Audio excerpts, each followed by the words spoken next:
Sore teman-teman, apa kabar kalian di sana? Semoga sehat-sehat tanpa kekurangan apapun. Mungkin sore ini ada yang sudah nyampe di rumah, ada yang masih kerja tapi udah siap-siap mau pulang. Begitu juga dengan para pekerja-pekerja yang lain ya. Banyak kan pekerjaan di dunia ini. Ada yang bersih-bersih rumah, ada yang tukang cangkol, ada yang tukang gali lubang saluran, pokoknya ada pedagang, pokoknya banyak banget pekerjaan yang diberikan Tuhan pada kita. Mari teman-teman, bekerjalah seperti untuk Tuhan. Lakukanlah apa yang kamu bisa lakukan, sekecil apapun itu. Kadangkala kita hanya melihat gaji ya. Kita seringkali melihat, gajinya kok kecil banget. Akhirnya kita malas. Kadangkala kita udah mencari dan mencari, kita coba mencari lagi. Kayaknya tidak ada harapan. Akhirnya kita berhenti. Kita bingung mencari apa yang kita cari, tidak kita dapatkan. Seringkali kita dipengaruhi oleh apa yang kita dapatkan. Kita sering mengukur berapa sih gaji yang kudapatkan. Seringkali kita hanya melihat materinya saja, hanya melihat gaji, sehingga kita loyo, kita malas, kita depresi. Pokoknya kita tidak semangat lagi karena apa yang kita cari itu tidak kita dapatkan. Bagi orang yang mendapatkannya mungkin melebihi dari standar yang dia hitung, bisa enjoy, bisa lebih semangat ya. Seperti itulah standar kita manusia. Saat bekerja kita hanya melihat gaji, kita hanya melihat materi, sehingga kalau tidak sesuai dengan harapan kita, disitulah kita loyo, disitulah kita malas dan mungkin tidak mau lagi mengerjakannya. Sementara standarnya Tuhan bukan itu ya. Karena apa yang kita baca di dalam Alkitab,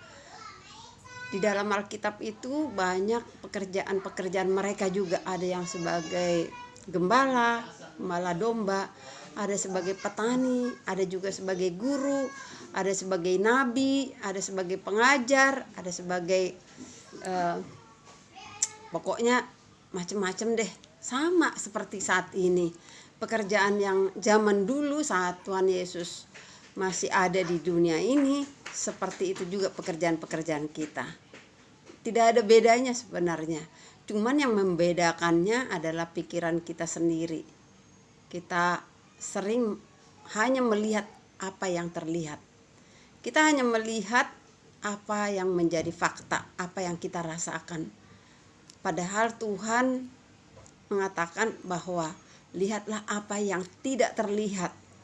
Yang tidak terlihat itu yaitu kata-kata, yaitu firman Tuhan.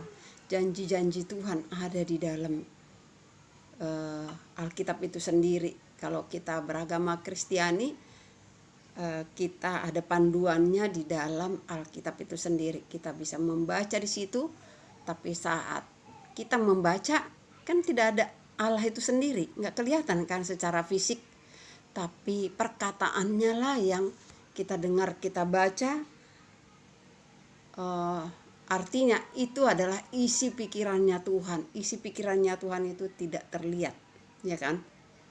Jadi kata-kata atau firman Tuhan yang ada dituliskan di dalam Alkitab itu tidak terlihat. Hanya kalau kita bisa lihat hanya tulisan, hanya kertas, ya kan? Tapi kalau kertas itu atau kertas Alkitab itu terbakar atau hilang, kan kata-kata firman Tuhan itu selalu ada terngiang-ngiang di dalam pikiran kita. Nah, Tuhan mau standar itulah yang harus kita lihat, yang harus melekat di dalam pikiran kita. Apakah kita mendalam mengingatnya atau sekedar lewat? Seringkali kita hanya melihat membaca dan hanya terlewatkan saja seperti cerita biasa, seperti pengetahuan biasa. Padahal di dalam firman Tuhan itu ada kuasa di dalamnya.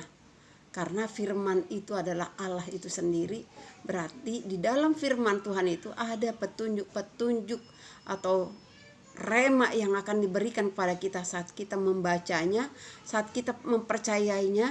Kita punya pengertian sendiri yang diajarkan oleh Roh Kudus di dalam hati kita, karena Roh Kudus itu sudah ada di dalam tubuh kita, sehingga waktu kita membaca firman Tuhan itu kita akan mempunyai pengertian tersendiri karena Roh Kudus yang mengajarkan.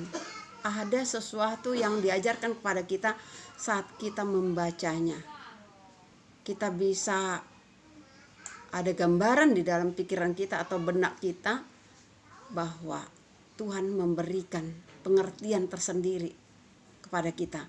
Jadi kita jangan hanya melihat materi-materi saja di dalam menjalankan pekerjaan kita. Jangan hanya melihat gajiku dapat sekian, sehingga gaji itu yang membuat kita malas.